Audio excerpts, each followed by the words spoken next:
শুভ দীপাবলির শুভেচ্ছা। তা আমরা দীপাবলি সম্পর্কে শ্রবণ করে আসছি। পদ্মপুরাণের কথা অনুসারে আমরা শ্রবণ করলাম কীভাবে হেমা নামক এক বালিকা তার পতিকে যমরাজের হাত থেকে মৃত্যু ভয় থেকে উদ্ধার করেছিলেন ঘরকে সুসজ্জিত করে মণিমাণিক্যের দ্বারা। তো দীপ দ্বারা ঘরকে সুসজ্জিত করলে যমরাজের ভয় থেকে, মৃত্যুর ভয় থেকে, অকাল মৃত্যুর ভয় থেকে আমরা রক্ষা পাই। এবং যমরাজকে দীপদান করলে, যমরাজের উদ্দেশ্যে যদি দীপদান করা হয়, তাহলে আমাদের যে অকাল মৃত্যু, আকস্মিক মৃত্যু, দুর্ঘটনা, তা থেকে আমরা মুক্তি পেতে পারি। তো সেই সম্পর্কে আমরা কালকে শ্রবণ করেছি। আজ আমরা শ্রবণ করব যে এই দীপাবলি উৎসব বা দীপান্বিতা উৎসব সর্বপ্রথম কখন এবং কোথায় পালিত হয়েছিল এবং কিভাবে এই পৃথিবীতে জনসমক্ষে এই দীপান্বিতা উৎসব প্রচলন হলো। তো স্কন্দ পুরাণ এবং পদ্মপুরাণে বর্ণনা অনুসারে আমরা জানতে পারি যে ত্রেতা যুগে ভগবান শ্রী রামচন্দ্র রাবণের সঙ্গে 87 দিন যুদ্ধ করার পর বিজয়ী হয়েছিলেন। তিনি রাবণকে বিজয়া দশমী বা দশহরার দিন যুদ্ধে পরাস্ত করে বিজয় প্রাপ্ত হয়েছিলেন। এবং এই কার্তিক মাসের অমাবস্যা তিথির দিন তিনি ভগবান শ্রী রামচন্দ্র অযোধ্যায় ফিরে এসেছিলেন এবং সেই রাম আগমনের বার্তা শুনে সম্পূর্ণ অযোধ্যাবাসীরা অযোধ্যা নগরীকে দীপ প্রজ্বলন করে সুসজ্জিত করেছিলেন এবং রামকে স্বাগত জানিয়েছিলেন। সেই থেকে এই দীপান্বিতা উৎসব পালন হয়ে আসছে ভগবান শ্রী রামচন্দ্রের এই অযোধ্যা আগমনের কথাকে অনুসরণ করে। তা আমরা স্কন্দ পুরাণ এবং পদ্মপুরাণে আমরা বর্ণনা পাচ্ছি যে সেখানে বলা হয়েছে দশহরা বা বিজয়া দশমীর দিন রাম রাবণের সঙ্গে যুদ্ধে বিজয়ী হয়েছিলেন। তো এই বিজয়া দশমী থেকে কার্তিক অমাবস্যা প্রায় 18 থেকে 20 দিন যে বিরতি, এই 18 থেকে 20 দিন ভগবান শ্রী রামচন্দ্র লঙ্কায় কি করছিলেন? রাবণকে যুদ্ধে পরাস্ত করার পরেও তিনি সেখানে কি করছিলেন? তিনি কেন তার পরের দিনই অযোধ্যায় ফিরে এলেন না? সেখানে বর্ণনা করা হয়েছে যে রাম হচ্ছেন মর্যাদা পুরুষোত্তম ভগবান, লীলা পুরুষোত্তম ভগবান হচ্ছেন ভগবান শ্রীকৃষ্ণ, মর্যাদা পুরুষোত্তম ভগবান হচ্ছেন শ্রী রামচন্দ্র। তো ভগবান শ্রী রামচন্দ্র মর্যাদা পুরুষোত্তম ভগবান, তিনি মর্যাদা পালনের জন্য তিনি অযোধ্যায় ফিরে আসেননি, কারণ তিনি মাতা কৈকেয়ীর নির্দেশ অনুসারে বনে গমন করেছিলেন 14 বৎসরের জন্য। মাতা কৈকেয়ী দশরথের কাছে বর চেয়েছিলেন যে 14 বৎসরের বনগমন। তো 14 বৎসর এখনও পূর্তি হয়নি, এখনও 14 বৎসর পূর্ণ হতে 18 থেকে 20 দিন বাকি। তাই ভগবান শ্রী রামচন্দ্র বিজয়া দশমীর দিন রাবণের সঙ্গে বিজয়ী হওয়ার পরেও তিনি অযোধ্যায় ফিরে এলেন না, কারণ 14 বৎসরের আগে তিনি অযোধ্যায় ফিরে আসবেন না। 14 বৎসর তিনি বনেই থাকবেন, অযোধ্যার বাইরে থাকবেন। মাতা কৈকেয়ী 14 বৎসর বনগমনের সঙ্গে সঙ্গে তিনি এই আরেকটিও পদ্মপুরাণ এবং স্কন্দ পুরাণে বর্ণনা আছে, তিনি আরেকটি প্রার্থনা করেছিলেন বা রাজা দশরথের কাছ থেকে আরেকটি কামনা করেছিলেন যে রামচন্দ্র যে এই 14 বৎসর বনে যাচ্ছে, তো রামচন্দ্র যেন মনে রাখে এই 14 বৎসরের মধ্যে তিনি যেন এই অযোধ্যা নগরীর কোনো সীমানায় যেন পা না রাখে, অযোধ্যা নগরীর যে সীমানা, সেই সীমানায় যেন পা না রাখে। তো ভগবান শ্রী রামচন্দ্র তাও পালন করেছিলেন। বনগমনের সময়, বনবাসের সময় তিনি কিষ্কিন্ধা রাজ্যের ভেতরে তিনি প্রবেশ করেননি। রাবণের সঙ্গে তো কিষ্কিন্ধা নগরীও এই অযোধ্যা নগরীর অন্তর্গত, যদিও সেখানের কিষ্কিন্ধা নগরীর রাজা বলি ছিলেন, মহারাজ বলি ছিলেন, সুগ্রীবকে পরাস্ত করে মহারাজ বলি হয়েছিলেন সেখানকার রাজা, তবুও তিনি রাজা দশরথের অনুশাসনে তিনি শাসন করতেন। তো অযোধ্যার অন্তর্গত কিষ্কিন্ধা নগরী, রাবণের রাজ্য লঙ্কাও অযোধ্যার অন্তর্গত। তাই ভগবান রামচন্দ্র কোনোদিন অযোধ্যা নগরীর ভেতরে প্রবেশ করেননি এই 14 বৎসর বনের থাকার সময়, বনবাসের সময়। কিষ্কিন্ধা নগরীর ভেতরেও তিনি প্রবেশ করেননি। তো তিনি এই 14 বৎসরের আগে অযোধ্যায় ফিরে আসবেন না, তাই তিনি 18 থেকে 20 দিন আরও প্রতীক্ষা করলেন এবং এই অমাবস্যা তিথির দিন তিনি ফিরে এসেছিলেন অযোধ্যায়। তো অযোধ্যাবাসীরা যখন রামচন্দ্র ফিরে এলেন, তখন অযোধ্যাবাসীরা দীপ দ্বারা সুসজ্জিত করেছিলেন। এর আগে ভগবান শ্রী রামচন্দ্র যেদিন অযোধ্যা ত্যাগ করে বনে গমন করলেন, অযোধ্যাবাসীরা প্রতিজ্ঞা করেছিলেন যে আমাদের কুলপ্রদীপ, আমাদের বংশের প্রদীপ শ্রী রামচন্দ্র বনে চলে যাচ্ছে এই অযোধ্যাকে অন্ধকার করে। আমরাও প্রতিজ্ঞা করলাম এই 14 বৎসর যতদিন পর্যন্ত রামচন্দ্র অযোধ্যায় ফিরে না আসবেন, আমরা রাত্রিবেলায় অযোধ্যায় কোনো আলো জ্বালব না, প্রদীপ জ্বালব না। অযোধ্যাবাসীরা অন্ধকারে দিন অতিবাহিত করেছিলেন, রাত্রি অতিবাহিত করেছিলেন। 14 বৎসর ধরে তারা কোনো রকম প্রদীপ বা কোনো রকম আলো অযোধ্যার মধ্যে জ্বালাননি। তো যেদিন রামচন্দ্র ফিরে এলেন এই অমাবস্যা তিথির দিন, রাম আগমনের বার্তা শোনা মাত্রই তারা তাদের প্রতিজ্ঞা ভঙ্গ করলেন, দীপ দ্বারা সজ্জিত করলেন, দীপ প্রজ্বলন করে এবং রামকে স্বাগত করলেন। এই হচ্ছে শুদ্ধ প্রেম ভক্তির লক্ষণ। শুদ্ধ ভক্তরা ভগবানের প্রেমভক্তি যারা লাভ করেছেন, শুদ্ধ প্রেমভক্তির স্তরকে যারা লাভ করেছেন, তারা এভাবে প্রতিজ্ঞাবদ্ধ হয়ে ভক্তি করেন ভগবানের চরণে। অযোধ্যাবাসীরা খুবই প্রতিজ্ঞাবদ্ধ। 14 বৎসর অন্ধকারে রাত্রি অতিবাহিত করেছিলেন। তো এই হচ্ছে শুদ্ধ ভক্তির লক্ষণ। তো কইকেয়ী মাতার এই যে দশরথের কাছে যে রামচন্দ্রের বনবাসের সঙ্গে সঙ্গে আরেকটি কথা চেয়েছিলেন যে 14 বৎসরের মধ্যে রামচন্দ্র কোনোদিনও যেন অযোধ্যা নগরীর সীমানায় পা না রাখে। তো রামচন্দ্র সেই কথাও পালন করেছিলেন, কারণ তিনি হচ্ছে মর্যাদা পুরুষোত্তম ভগবান শ্রী রামচন্দ্র লঙ্কা বিজয় করলেন, রাবণকে বধ করলেন। রাবণকে বধ করার পর তিনি দেখলেন যে এই রাজ্য রাজাবিহীন হয়েছে। তো রাজাবিহীন রাজ্য তো শোভা পায় না, সেখানে বিভিন্ন রকমের শাসন না থাকার জন্য, সেখানে রাজা না থাকার জন্য, সেখানে কোনো শাসন কার্য না চলার জন্য সেখানে বিভিন্ন রকমের উপদ্রব হতে পারে। তাই ভগবান শ্রী রামচন্দ্র রাবণের নিজ ভাই বিভীষণকে সেখানকার রাজা করলেন এবং শ্রী রামচন্দ্র লঙ্কার রাজা হিসেবে বিভীষণকে চয়ন করে বিভীষণের রাজ্যে অভিষেকের জন্য ভাই লক্ষণকে পাঠালেন লঙ্কা নগরীর ভেতরে। যে ভাই লক্ষণকে বললেন, লক্ষণ তুমি গিয়ে বিভীষণের রাজ্য অভিষেক করো, কারণ আমার প্রতি মায়ের প্রতিজ্ঞা রয়েছে, মাতা কৈকেয়ীর প্রতিজ্ঞা রয়েছে 14 বৎসরের মধ্যে কোনোদিনও যেন আমি অযোধ্যা নগরীর সীমানায় পা না রাখি। তো এই শ্রীলঙ্কাও হচ্ছে অযোধ্যা নগরীর অন্তর্গত। অযোধ্যার শাসনেই শাসন চলে, যদিও সেখানের রাজা রাবণ, কিন্তু রাজা দশরথের আনুগত্যেই এখানকার শাসন চলে। তাই যেহেতু অযোধ্যা নগরীর সীমানায় পড়ছে, তাই আমি লঙ্কা নগরীর ভেতরে যাব না, তুমি গিয়ে বিভীষণের রাজ্য অভিষেক করে এসো। এবং রাবণের যে স্ত্রী মন্দোদরী, ছায়া প্রভৃতি স্ত্রীদেরকে সান্ত্বনা প্রদান করলেন, বিভীষণকে সেখানকার রাজা করলেন, লক্ষণের দ্বারা রাজ্য অভিষেক হলো, বিভীষণকে রাজা করলেন।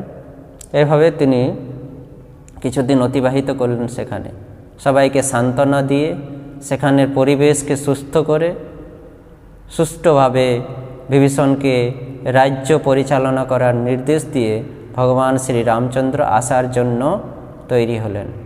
বিভীষণ তখন ভগবান শ্রী রামচন্দ্রকে রাবণের যে বিমান ছিল, পুষ্পক বিমান, যে বিমানে করে রাবণ মাতা সীতাকে অপহরণ করে নিয়ে গিয়েছিলেন, সেই পুষ্পক বিমানটি প্রদান করলেন যেন ভগবান শ্রী রামচন্দ্র তাড়াতাড়ি অযোধ্যায় ফিরে যেতে পারেন। এই পুষ্পক বিমানটি এক বিশেষ টেকনোলজি দ্বারা তৈরি ছিল।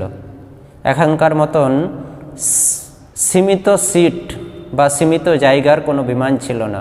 এই বিমানটি ছিল কুবেরের বিমান। কুবের হচ্ছে রাবণের সৎ ভাই। তো এই কুবেরের কাছ থেকে রাবণ এই বিমানটি ছিনিয়ে নিয়েছিলেন। পরাক্রমী ছিলেন। কুবেরের কাছ, নিজের সৎ ভাই যদিও সৎ ভাই কিন্তু ভাই, তার ভাইয়ের কাছ থেকে রাবণ কুবেরের কাছ থেকে এই বিমানটি ছিনিয়ে নিয়েছিলেন। তো এই বিমানটি এমনই টেকনোলজি দ্বারা তৈরি ছিল, এই বিমানটি সর্বপ্রথম তো মনের গতিতে ইচ্ছায় চলে। আমি যেখানে ইচ্ছা করব সেখানে বিমানটি সঙ্গে সঙ্গে উড়ে, আকাশমার্গে উড়ে সেখানে পৌঁছে যাবে। মনের বেগে ইচ্ছার মতো গমন করে বিমানটি। দ্বিতীয়ত, এই বিমানটি ইচ্ছা মতো সংকুচিত প্রসারিত হয়, ইচ্ছা মতোই জায়গা বেড়ে যায়, কমে যায়। যতটা সিটের দরকার ততটা সিট আপনা আপনি সেখানে প্রসারিত হয়। আবার যাত্রী সংখ্যা কম থাকলে নিজেই সংকুচিত হয়ে যায়। তো ইচ্ছা মতো সেই বিমান সংকুচিত প্রসারিত হতো এমনই টেকনোলজি দ্বারা। এখনও কোনো এমন বৈজ্ঞানিক নেই যে এই ধরনের কোনো বিমান তৈরি করে দেয়। তো এই রকম টেকনোলজির এক বিমান যা কুবেরের ছিল, রাবণ ছিনিয়ে নিয়েছিল, রাবণ সেটা ব্যবহার করত। তো বিভীষণ শ্রী রামচন্দ্রকে সেই বিমানটি প্রদান করলেন। ভগবান শ্রী রামচন্দ্র ভাই লক্ষ্মণ এবং সীতার সঙ্গে সেই বিমানে উঠে বসলেন। তো বিমানটি যখন শ্রী রামচন্দ্র যখন বিমানটিকে নির্দেশ দিলেন আকাশে ওড়ার জন্য, তখন মাতা সীতা রাবণকে নির্দেশ করে বলছেন যে, হে প্রভু, এই বানরেরা তোমার কত সাহায্য করেছে, আমাদের কত সাহায্য করেছে। এই হনুমান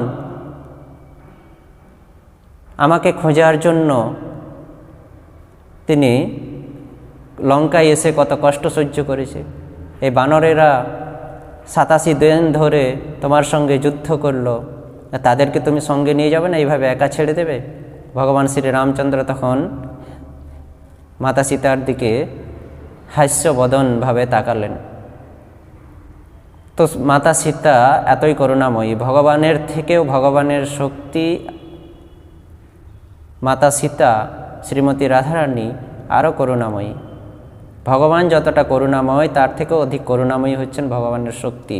মাতা সীতার নির্দেশ অনুসারে সকল বানর সেনাকে, হনুমান, সুগ্রীব আদি সকল বানর সেনাকে সেই রথের মধ্যে তুললেন রামচন্দ্র, এবং সকলেই খুব সুন্দরভাবে বিমানে বসে আকাশ মার্গে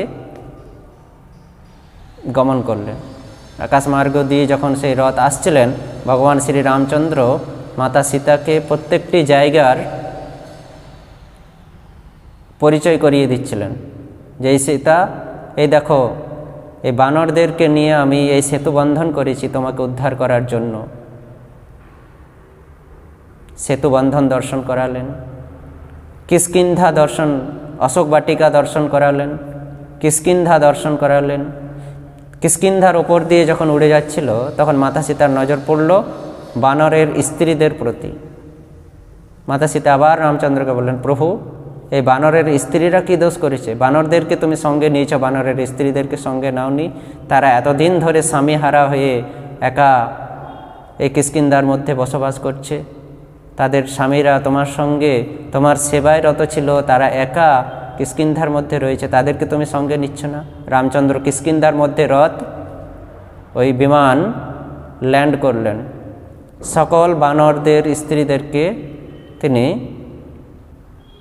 সঙ্গে নিলেন, তারাও খুব সুন্দরভাবে বিমানের মধ্যে বসলেন। এভাবে তিনি প্রত্যেক জায়গার পরিচয় দিয়ে মাতা সীতা এবং সকলের মনোবাসনা পূর্ণ করে ভগবান শ্রী রামচন্দ্র অযোধ্যার উদ্দেশ্যে রওনা দিলেন। আকাশমার্গে ওই বিমানকে নিয়ে রামচন্দ্র খুব আনন্দের সঙ্গে তিনি অযোধ্যার প্রতি রওনা হলেন। তো এইভাবে ভগবান শ্রী রামচন্দ্র সকলকে নিয়ে মাতা সীতাকে সকল জায়গা পরিদর্শন করাতে করাতে তিনি অযোধ্যা নগরী থেকে 10-15 কিলোমিটার দূরে, যেখানে ভরদ্বাজ মুনি নিবাস করতেন, ভরদ্বাজ মুনির আশ্রমের নিকটে এসে তিনি রথ ল্যান্ড করলেন। তিনি ওই বিমানটিকে মাটিতে নামালেন এবং মাটিতে নামিয়ে সকলকে বিমান থেকে নামিয়ে বিমানটিকে আবার তিনি কুবেরের কাছে পাঠিয়ে দিলেন ভগবান শ্রী রামচন্দ্র। এবং ভগবান শ্রী রামচন্দ্র ভরদ্বাজ মুনির সঙ্গে দেখা করতে গেলেন, কারণ ভগবান শ্রী রামচন্দ্র যখন 14 বৎসরের জন্য অযোধ্যা ছেড়ে চলে গেছিলেন বনে, ভরদ্বাজ মুনির সঙ্গে দেখা করে গিয়েছিলেন এবং ফিরে আসার সময়ও অযোধ্যা নগরীতে প্রবেশের আগে ভরদ্বাজ মুনির সঙ্গে তিনি দেখা করলেন। এই হচ্ছে বড়দের প্রতি বা জ্যেষ্ঠদের প্রতি সম্মান প্রদর্শনের শিক্ষা। রামায়ণের প্রত্যেকটি লীলা ভগবান শ্রী রামচন্দ্রের আমাদেরকে শিক্ষা প্রদান করে। বড়দেরকে সম্মান দেওয়া এবং তাদের প্রতি ভক্তি শ্রদ্ধা নিবেদন করা। ভগবান শ্রী রামচন্দ্র যেমন অযোধ্যা নগরী ত্যাগের সময় ভরদ্বাজ মুনিকে প্রণাম করে ভরদ্বাজ মুনির সঙ্গে দেখা করে গিয়েছিলেন, আবার ফিরে আসার সময় অযোধ্যা নগরীতে প্রবেশের আগেও তিনি ভরদ্বাজ মুনিকে প্রণাম করলেন, ভরদ্বাজ মুনির সঙ্গে দেখা করলেন এবং হনুমানকে নির্দেশ করলেন যে হনুমান, তোমাকে আরও 2টি কাজ করতে হবে। তুমি আমার অনেক সাহায্য করেছো, আর 2টি সাহায্য করো। প্রথমত হচ্ছে তুমি গুহকের কাছে যাও, গুহক চণ্ডালের কাছে। সেই গুহক চণ্ডাল আমাদেরকে নদী পার করতে সাহায্য করেছিলেন, সেই গুহক চণ্ডালের কাছে গিয়ে তুমি সন্দেশ দাও তাকে যে ভগবান রামচন্দ্র অযোধ্যায় ফিরে এসেছেন। কারণ যাওয়ার সময় তো আমি আকাশমার্গে যাইনি, এখন আকাশমার্গে বিমানে চড়ে এলাম, তাই আমাকে নদী পার হতে হয়নি, কিন্তু যাওয়ার সময় আমি পায়ে হেঁটে গিয়েছিলাম। গুহক চণ্ডাল আমাকে সাহায্য করেছিল এই নদী পার করে দিতে, সরযূ নদী পার করতে। তো তাকে গিয়ে তুমি সন্দেশ দাও যে আমি ফিরে এসেছি অযোধ্যায়। আর দ্বিতীয় কাজ হচ্ছে তুমি গুহক চণ্ডালকে এই সন্দেশ দেওয়ার পর তুমি অযোধ্যা নগরীতে যাবে। আমি তোমাকে এই কয়েকটি মূল্যবান রত্ন দিচ্ছি। রামচন্দ্র হনুমানকে দিয়েছিলেন তার পরিচয়ের জন্য আংটি, গলার হার ইত্যাদি। যে তুমি অযোধ্যা নগরীতে যাও এবং সেখানে রাজা হচ্ছে এখন ভরত, তাই তুমি তাকে গিয়ে বলো যে রামচন্দ্রের 14 বৎসর পূর্ণ হচ্ছে আজ, এবং কাল ভগবান শ্রী রামচন্দ্র কালকে অযোধ্যা নগরীতে ফিরে আসবেন। এই কথা তুমি ভরতকে জানিও। তিনি যদি বিশ্বাস করতে না পারে তো তুমি এই চিহ্নগুলি দেখাবে, আমার আংটি, গলার হার, এগুলো তুমি দেখাবে, তাহলে সে বিশ্বাস করবে যে তুমি আমার দূত, আমি তোমাকে পাঠিয়েছি দূত হিসেবে।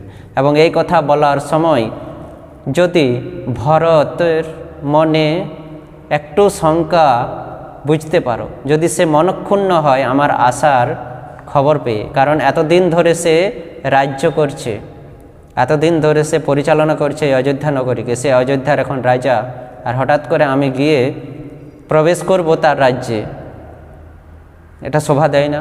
তাই তুমি তার নির্দেশ নাও, তাকে গিয়ে বলো যে আমি ফিরে এসেছি, 14 বৎসরের জন্য আমি গিয়েছিলাম মায়ের নির্দেশে, তাই আমি 14 বৎসর পূর্ণ হয়ে অযোধ্যা নগরীতে ফিরে এসেছি, কিন্তু এখন ভরত তো রাজা, তাই তাকে গিয়ে সন্দেশ দাও। এবং সে যদি মনক্ষুণ্ণ থাকে তাহলে তুমি সঙ্গে সঙ্গে ফিরে আসবে, তাকে আর কিচ্ছু জবাব দেবে না। মনক্ষুণ্ণ দেখলে তুমি সঙ্গে সঙ্গে ফিরে এসে আমাকে বলবে, আমি তাহলে আর অযোধ্যা নগরীতে প্রবেশ করব না, আমি এখান থেকে আবার বনে চলে যাব। এই হচ্ছে মর্যাদা পুরুষোত্তম, মর্যাদা পালনের শিক্ষা দিয়েছেন। তো হনুমান গিয়ে যখন ভরতকে বললেন, প্রথমত কে বিশ্বাস করবে, এক বানরের কথা ভরত প্রথমে বিশ্বাস করলেন না। হনুমান যখন সেই চিহ্ন, রাম প্রদত্ত চিহ্নগুলি, আংটি ইত্যাদিগুলি দেখালেন, তখন ভরত আনন্দে গদগদ হয়ে গেলেন এবং বিশ্বাস করলেন এবং হনুমানকে ধন্যবাদ জানালেন।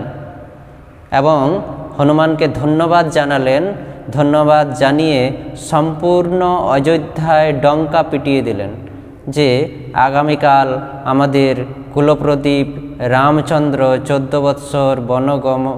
14 বৎসর বনবাসের পর অযোধ্যা নগরীতে ফিরে আসছে। সম্পূর্ণ অযোধ্যায় ডঙ্কা পিটালেন। রাম আগমনের বার্তা শুনে ভরত এতটাই আনন্দিত হয়েছিল। তো এই হচ্ছে আমাদের ত্যাগের শিক্ষা। এখান থেকে ভরতের এই থেকে আমরা ত্যাগের শিক্ষা পাই। এখন আমরা কি নিজের সম্মান, তারপর নিজের পোস্টের প্রতি খুব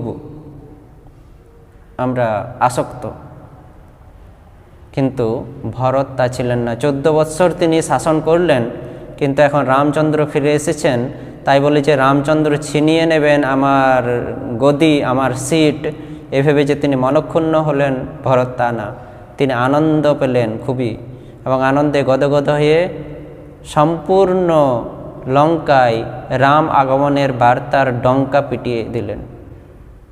তো এই খবর যখন অযোধ্যাবাসীরা শুনতে পেলেন, তখন অযোধ্যাবাসীরা অত্যন্ত আনন্দিত হয়ে অযোধ্যা নগরীকে লক্ষ লক্ষ দ্বীপ দিয়ে সজ্জিত করেছিলেন, দ্বীপ প্রজ্বলন করেছিলেন, আলোয় আলোকিত করে তুলেছিলেন। এভাবে দ্বীপ প্রজ্বলন করে রামচন্দ্রকে স্বাগত জানিয়েছিলেন। তো এইভাবে সম্পূর্ণ অযোধ্যাবাসীরা অযোধ্যা নগরীকে দ্বীপ দ্বারা সুসজ্জিত করেছিলেন। এই দ্বীপ দ্বারা সুসজ্জিত করা বা দ্বীপ প্রজ্বলন করা, অসংখ্য দ্বীপ প্রজ্বলন করাই হচ্ছে দীপাবলি। আমরা আগে শুনেছিলাম দ্বীপযুক্ত আবলি। দ্বীপ মানে প্রদীপ, আবলি অর্থাৎ লাইন, রো।